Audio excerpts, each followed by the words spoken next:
At the time, they were started by a woman named Murshida Vera Korda, whose name or book is listed in the reading list that we all received in our packet. And this woman at the time hadn't published anything, but I have some of her original manuscripts of her teachings about children, about pregnancy, conception, pregnancy, birth, parenting, early childhood, and then the development of children up through, I think, age 21. I have this stack of sheafs of paper, they're loose and unbound, that I've just had for all these years of basically her writings. And some of it's now been published. And I'm going to read to you from one of her books now. But she was a phenomenal philosopher about children. She was a Sufi teacher and guide. Her title, Murshida, means guide in Sufism.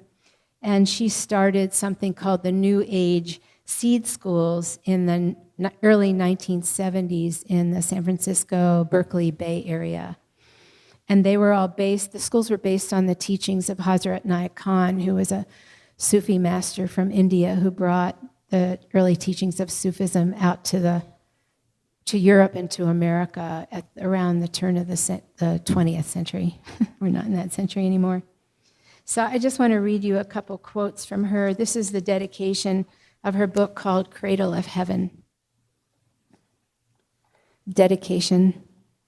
To the love of children of the 80s, whose quality of soul, far outreaching our own, will enable them to build the bridges of peace and brotherhood for which we laid the foundations, and to their guides, parents, and teachers who will unlearn and learn again from them. And then preface by her. Parenting seems to have gone awry in our fast-moving civilization that seems to have bypassed the intuition of the heart.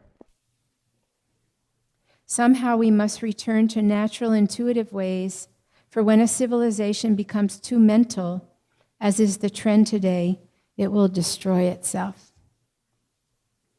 One purpose of this book is to help caretakers develop the ability to attune to their children through observing what is happening in their 5 developmental bodies: physical, mental, emotional, spiritual, and ethical, moral. The most important role that parents and caretakers can play in children's development is to provide an environment of unconditional love in which children can learn about our world. Love, not things, builds that kind of atmosphere. And as you might or might not know, love is like the core teaching of Sufism, love from